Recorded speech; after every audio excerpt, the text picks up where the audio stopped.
Hello and welcome back. In our previous videos, we covered Python's data structures. In the session, we will be looking at the last data structure in Python, which is a dictionary. So the term dictionary is quite familiar with all of us. Real life dictionary entry we have a term and its corresponding definition. Dictionary terms enter. In Python, the dictionary is basically a collection where you have key value pairs as each element. Oro elementilum or key and the corresponding value and our key ഉപയോഗിച്ചായിരിക്കും നമ്മുടെ ഡിക്ഷണറിയിലെ ഓരോ എൻട്രീസും identify ചെയ്യുന്നത്.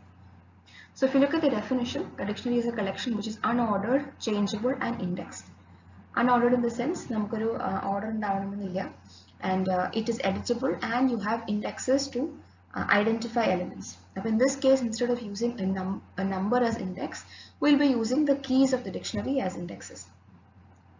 Python നമ്മൾ dictionaries എഴുതുമ്പോൾ declare ചെയ്യുമ്പോൾ we write them with curly brackets and each element has a key and value pair. അപ്പം set ഉണ്ടാക്കുമ്പോഴും നമ്മൾ curly braces തന്നെയാണ് ഉപയോഗിക്കുന്നത്.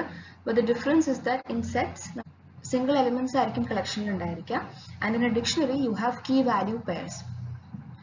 For example, here dictionary I created I have 3 elements. The first element is brand Ford, second element is model Mustang, and the third element is year 1964. Key value അങ്ങനെ ഒരു ഫോർമാറ്റിലായിരിക്കും ഓരോ എലിമെന്റും ഉണ്ടായിരിക്കുക and ഈ keysന്റെ corresponding values ആയിരിക്കും നമ്മൾ നമ്മുടെ പ്രോഗ്രാമിൽ ഉപയോഗിക്കുക and we'll be using the key to identify each element. In curly brackets we can also use the dictionary constructor method, which is the dict method. Dict is a method in curly brackets you can give key value pairs. So key integer we double quotes string you have to give them inside double quotes. Now, dictionary element access we don't have numbers as indexes. We dictionary keys to access the values. So keys you can either use them inside square brackets. We index dictionary of key square brackets we can use the get method. The difference between both is that we square brackets dictionary key inquire it will raise a key error saying that this key does not exist. So error avoid we can use the get method. Get method the key exists we can return the none value. We default value specify key exists either the none value or the default value will be returned to the caller. For example, here dictionary there are 2 elements we have name as Jack and age as 26. So first output statement I am printing my dict of name. Now name is the key call. I'm using square brackets. So what happens is name is the key in the dictionary that key corresponding value will be returned. Now my dict of name is the dictionary name is the key existing. So the corresponding value Jack is the value we print. And also we can use the get method. Second example, I am using mydict.get of age. Age again we'll check age in the key in the dictionary the corresponding value return. So we have age is equal to 26. So this output will print 26 is the output. Suppose I am saying mydict.get of address. Address is the key in the dictionary it does not exist. The get method will return none as the return value. Address key in a dictionary exists get method does not raise an error which will return the value called none. But if you are using a square brackets exist key square brackets search it will raise a key error. So in your last output statement mydict of address will raise a key error. Get method in default values provide and we'll see that example as well. So in this case, in your last case, we're saying print mydict.getAddress, India. അപ്പം get മെത്തേഡിൽ നമ്മൾ പറഞ്ഞു default value നമുക്ക് വേണമെങ്കിൽ provide ചെയ്യാം. So in this case what will happen is address എന്ന് പറയുന്ന key exist ചെയ്യുന്നില്ലെങ്കിൽ, നമ്മുടെ ഡിക്ഷണറിയിൽ അഡ്രസ് ഇല്ല എന്നുണ്ടെങ്കിൽ ദ ഡിഫോൾട്ട് വാല്യൂ ഇന്ത്യ എന്ന് പറഞ്ഞിട്ടുള്ള ആ വാല്യൂ ആയിരിക്കും നമ്മൾ റിട്ടേൺ ചെയ്യുക. So instead of returning none, നമുക്ക് എന്തെങ്കിലും ഒരു ഡിഫോൾട്ട് വാല്യൂ കൊടുക്കണമെന്നുണ്ടെങ്കിൽ അത് കോമ ഉപയോഗിച്ച് നമുക്ക് ഇവിടെ പ്രൊവൈഡ് ചെയ്യാം. So in this case your output will say India.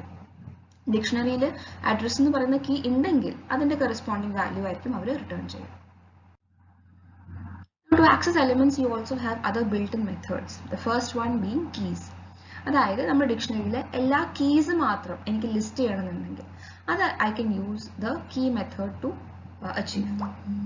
അപ്പോൾ if I say dictionary dot keys, basically what will happen is ആ ഡിക്ഷണറിയിലുള്ള എല്ലാ കീസും ഒരു ലിസ്റ്റായിട്ട് അവർ റിട്ടേൺ ചെയ്യും. എന്നിട്ട് ആ ലിസ്റ്റ് വേണമെങ്കിൽ എനിക്ക് ഫോർ ലൂപ്പിലൂടെയോ പ്രോസസ് ചെയ്യുകയോ അങ്ങനെ എന്തെങ്കിലും ചെയ്യാൻ പറ്റും. അതുപോലെ തന്നെ if I want to list the values of a dictionary, അതായത് ഡിക്ഷണറിയിലെ വാല്യൂസ് മാത്രം എനിക്ക് ഗ്രൂപ്പ് ചെയ്തിട്ട് ഒരു കളക്ഷൻ ഫോം ചെയ്യണമെന്നുണ്ടെങ്കിൽ I can use the values method. And if I want to use the items of a dictionary, അതായത് ഡിക്ഷണറിയിലെ key value പെയർസിനെ ടപ്പിൾസ് ആയിട്ട് എനിക്ക് റിട്ടേൺ ചെയ്യണമെന്നുണ്ടെങ്കിൽ I can use the items method. Items method ഉപയോഗിക്കുമ്പം it will return a list of tuples. ഓരോ ടപ്പിളിൻ്റെ അകത്തും രണ്ട് എലിമെന്റ്സ് ആയിരിക്കും ഉണ്ടായിരിക്കുക, the key and the value. In this example, if I have a person dictionary, അതിൻ്റെ അകത്ത് എനിക്ക് 3 elements ആണുള്ളത്. I have name as John, age is 27 and address is New Delhi, India. But if I say print person dot keys, ഈ ഡിക്ഷണറിയിലെ keys മാത്രം group ചെയ്തിട്ട് they will return a collection. ഒരു list ആയിട്ട് നമുക്ക് കീസ് മാത്രം അവർ return ചെയ്യും. So I have name, age, address, അത്ര മാത്രമായിരിക്കും എൻ്റെ കീസിൻ്റെ അകത്ത് ഉണ്ടായിരിക്കുക. അതുപോലെ if I say print person dot values, ഈ ഡിക്ഷണറിയിലെ വാല്യൂസ് മാത്രം ഒരു ലിസ്റ്റ് ആയിട്ട് I can get. So I have the output as John 27 and New Delhi, India. If I say person dot items, ഈ ഡിക്ഷണറിയിലെ ഓരോ കീ വാല്യൂ പെയർസും ടപ്പിൾസ് ആയിട്ട് ഒരു list of tuples I will be able to identify. So here I have a list. ആ ലിസ്റ്റിൻ്റെ അകത്ത് 3 tuples ആയിരിക്കും ഉണ്ടായിരിക്കുക. ഓരോ ടപ്പിളിൻ്റെ അകത്തും there will be a key and its value. അങ്ങനെയായിരിക്കും ഐറ്റംസ് മെത്തേഡ് റിട്ടേൺ ചെയ്യുക. സോ എനിക്ക് വേണമെന്നുണ്ടെങ്കിൽ ആ ഡിക്ഷണറിയിലെ എലിമെന്റ്സ് എല്ലാം ലൂപ്പ് ചെയ്യാനായിട്ട് I can use these methods. ഇപ്പോൾ കീസിൽ കൂടെ എനിക്ക് ലൂപ്പ് ചെയ്യണമെന്നുണ്ടെങ്കിൽ I can use for item in dictionary dot keys അല്ലെങ്കിൽ for item in dictionary dot values. അങ്ങനെ എനിക്ക് ഓരോ എലിമെന്റ്സിൽ കൂടിയും ലൂപ്പ് ചെയ്യാം. സോ ഇൻ ദിസ് എക്സാമ്പിൾ ഞാനൊരു ഡിക്ഷണറി ക്രിയേറ്റ് ചെയ്യാണ്, ഡിസ്ട്രിക്റ്റ് എന്ന് പറഞ്ഞിട്ട്. അതിനകത്ത് 3 എലിമെന്റ്സ് ആണുള്ളത്. First element the key is 1 and the value is ABC. Second element is 2:DEF.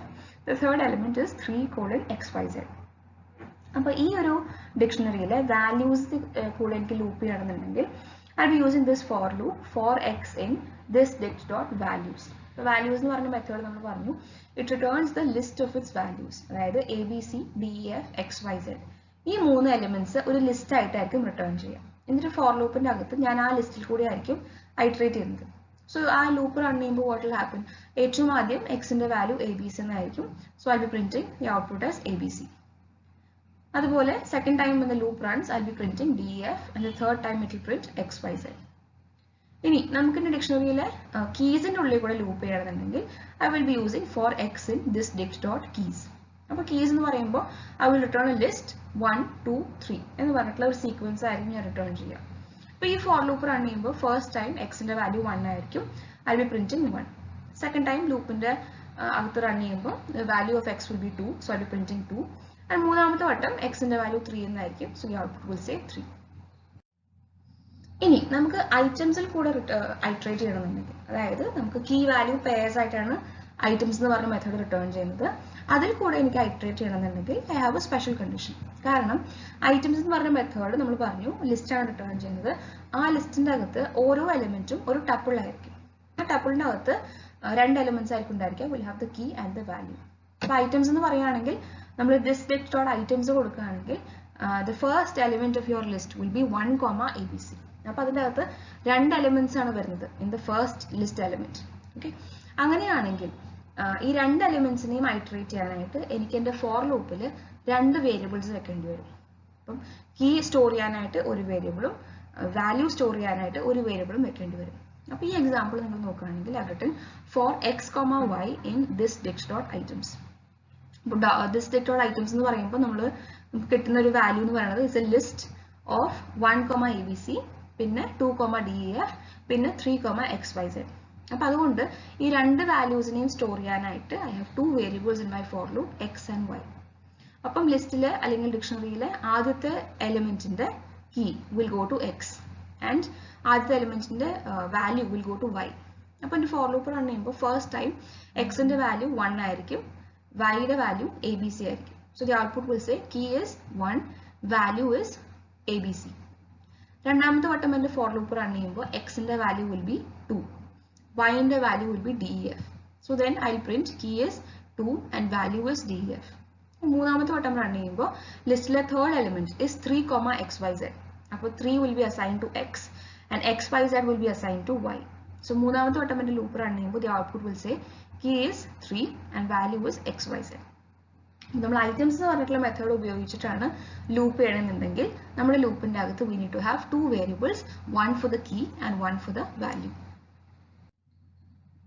Dictionary നമുക്ക് പറഞ്ഞു നമ്മൾ മ്യൂട്ടബിൾ ആയിട്ടുള്ള ഒരു കളക്ഷൻ ആണ്, which means I can add elements into it.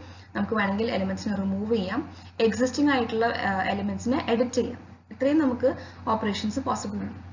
So existing items നമ്മൾ എഡിറ്റ് ചെയ്യാന്ന് പറയുമ്പോൾ നമുക്ക് അതിന്റെ കീ എഡിറ്റ് ചെയ്യാൻ പറ്റില്ല, കാരണം കീ ആയിരിക്കും നമ്മൾ ഇതിനെ റെഫർ ചെയ്യാനായിട്ട് ഉപയോഗിക്കുന്നത്. അപ്പോൾ എക്സിസ്റ്റിംഗ് കീയിന്റെ വാല്യൂ നമുക്ക് എഡിറ്റ് ചെയ്യാം, അല്ലാന്നുണ്ടെങ്കിൽ we can add a new key and value pair. So we can add new items or change the value of existing items. ഇത് രണ്ടും ചെയ്യുന്നത് അസൈൻമെന്റ് ഓപ്പറേറ്റർ ഉപയോഗിച്ചിട്ടായിരിക്കും. അപ്പം നമ്മൾ അസൈൻമെന്റ് ഓപ്പറേറ്റർ ഉപയോഗിക്കുമ്പോൾ നമ്മൾ കൊടുക്കുന്ന കീ നമ്മുടെ ഡിക്ഷണറിയിൽ ഓൾറെഡി പ്രസന്റ് ആണെങ്കിൽ ആ കീയിന്റെ കറസ്പോണ്ടിങ് വാല്യൂ അപ്ഡേറ്റഡ് ആയിരിക്കും. ആ കീ പ്രസന്റ് അല്ലാന്നുണ്ടെങ്കിൽ അതൊരു പുതിയ കീ വാല്യൂ പെയർ ആയിട്ട് ഡിക്ഷണറിയിലേക്ക് ആഡ് ആവുമായിരിക്കും ചെയ്യുക. സോ ഈ എക്സാമ്പിൾ നിങ്ങൾ നോക്കുകയാണെങ്കിൽ I have a dictionary person, അതിൽ first element is name colon John, second element is age colon 26. ഇപ്പോൾ രണ്ട് കീസ് ആണുള്ളത്, നെയിം ആൻഡ് ഏജ്, കറസ്പോണ്ടിങ് ആയിട്ടുള്ള വാല്യൂസ് ഉണ്ട്. Suppose I am saying person of address is equal to new Delhi, India. ഇങ്ങനെയായിരിക്കും നമ്മൾ ഡിക്ഷണറിയിലെ values alter ചെയ്യുന്നത്. അപ്പോൾ ഈ ഒരു കേസിൽ നമ്മൾ ചെയ്യുന്നത് സ്ക്വയർ ബ്രാക്കറ്റ്സ് ഉപയോഗിച്ചിട്ടായിരിക്കും കീ കൊടുക്കുക. അപ്പോൾ person of address is equal to new Delhi, India എന്ന് ഞാൻ കൊടുക്കുകയാണ്. അപ്പം ഈ അഡ്രസ് എന്ന് പറയുന്ന കീ ഈ ഡിക്ഷണറിയിൽ ഓൾറെഡി എക്സിസ്റ്റിംഗ് അല്ലാത്തതുകൊണ്ട് this will be added as a new key and value pair. അപ്പോൾ ഇത് ആഡ് ചെയ്ത് കഴിയുമ്പോൾ നമ്മുടെ പേഴ്സൺ എന്ന് പറഞ്ഞ ഡിക്ഷണറിയിൽ will have 3 elements, name John, age 26, address New Delhi, India. ഇനി suppose if I say person of age is equal to 27, ഇങ്ങനെ നിങ്ങൾ നോക്കുകയാണെങ്കിൽ ഏജ് എന്ന് പറയുന്ന കീ നിങ്ങളുടെ ഡിക്ഷണറിയിൽ ഓൾറെഡി എക്സിസ്റ്റിംഗ് ആണ്. So that key already exists in your dictionary. അങ്ങനെയാണെങ്കിൽ അതിന്റെ കറസ്പോണ്ടിങ് വാല്യൂ അപ്ഡേറ്റ് ആവുമായിരിക്കും ചെയ്യുക. അതായത് ആദ്യം ഏജിന്റെ വാല്യൂ 26 ആയിരുന്നു, ഇപ്പോൾ ഇറ്റ് വിൽ ബിക്കം 27. അപ്പോൾ ഇത് കഴിഞ്ഞിട്ട് ഞാനിത് പ്രിന്റ് ചെയ്യുമ്പോൾ the output will be as follows: name John, age 27 which was updated, പിന്നെ പുതിയൊരു കീ ഞാൻ ആഡ് ചെയ്തു, address is New Delhi, India. ഇങ്ങനെയായിരിക്കും നമ്മൾ ഡിക്ഷണറിയിലെ എലിമെന്റ്സ് എഡിറ്റ് ചെയ്യുക അല്ലെങ്കിൽ ചേഞ്ച് ചെയ്യുക. Now to remove elements from a dictionary, നമ്മൾ നേരത്തെ കണ്ടിട്ടുള്ള മെത്തേഡ്സ് തന്നെയായിരിക്കും ഉപയോഗിക്കുന്നത്. We can use the pop method. ഇപ്പോൾ പോപ്പ് ചെയ്യുമ്പോൾ നമ്മൾ ലിസ്റ്റിൻ്റെ അകത്ത് നിന്ന് പോപ്പ് ചെയ്യുമ്പോൾ നമ്മൾ പറഞ്ഞു we have to give the index of the element. ഡിക്ഷണറിക്കകത്താണെങ്കിൽ you have to give the key of the element. കാരണം നമ്മൾ പറഞ്ഞു ഡിക്ഷണറിക്കകത്ത് നമ്മൾ ഇൻഡെക്സ് നമ്പർ ആയിട്ടല്ല കൊടുക്കുന്നത്, we have to give the key of each element. അപ്പം പോപ്പിൻ്റെ അകത്ത് നമ്മൾ കീ പ്രൊവൈഡ് ചെയ്യുകയാണെങ്കിൽ ആ കറസ്പോണ്ടിങ് കീ ആൻഡ് വാല്യൂ അവർ ഡിക്ഷണറിക്കകത്ത് നിന്ന് റിമൂവ് ചെയ്തിട്ട് അതിന്റെ വാല്യൂ നമുക്ക് റിട്ടേൺ ചെയ്ത് തരുകയും ചെയ്യും. അപ്പോൾ നമ്മൾ സെറ്റിന്റെ അകത്തും പറഞ്ഞു പോപ്പ് മെത്തേഡ് നമ്മൾ ഉപയോഗിക്കുമ്പോൾ നമ്മൾ ഏത് എലിമെന്റ് ആണോ റിമൂവ് ചെയ്തിട്ടുള്ളത് അതിന്റെ വാല്യൂ തിരിച്ചയച്ചു തരും, റിട്ടേൺ ചെയ്യും. So that if you want you can print it or use it somewhere. അപ്പോൾ ഇവിടെയും നമുക്ക് അങ്ങനെ തന്നെയായിരിക്കും ചെയ്യുക. നമ്മൾ ഡിക്ഷണറിക്കകത്ത് പോപ്പ് മെത്തേഡ് ഉപയോഗിക്കുമ്പോൾ നമ്മൾ കീ ആയിരിക്കും പ്രൊവൈഡ് ചെയ്യുന്നത് ആൻഡ് ആ കീയിന്റെ കറസ്പോണ്ടിങ് വാല്യൂ അവർ റിട്ടേൺ ചെയ്യും, എന്നിട്ട് ആ എലിമെന്റിനെ ഡിക്ഷണറിക്കകത്ത് നിന്ന് റിമൂവ് ചെയ്യും. So here in your example, I have person, name is John, age 27, address is New Delhi, India. എന്നിട്ട് I am saying print person dot pop of age, which means നിങ്ങളുടെ person എന്ന് പറഞ്ഞ ഡിക്ഷണറിക്കകത്ത് നിന്ന് നമ്മൾ ഏജ് എന്ന് പറഞ്ഞിട്ടുള്ള ആ ഒരു കീ വാല്യൂ പെയറിന്, അതായത് നിങ്ങളുടെ സെക്കൻഡ് എലിമെന്റിന് ഏജ് 27 എന്ന് പറഞ്ഞിട്ടുള്ള ആ പെയറിനെ നമ്മൾ ഡിക്ഷണറിക്കകത്ത് നിന്ന് റിമൂവ് ചെയ്യും. എന്നിട്ട് ആ ഏജിന്റെ കറസ്പോണ്ടിങ് വാല്യൂ which is 27 അത് റിട്ടേൺ ചെയ്യുകയും ചെയ്യും. So the output statement will say print 27. അത് കഴിഞ്ഞിട്ട് if I try to print the dictionary person, അതിൻ്റെ അകത്ത് 2 എലിമെന്റ്സേ ഉണ്ടായിരിക്കുള്ളൂ, because I remove the age element. So my person dictionary will now have name is John, address is New Delhi, India.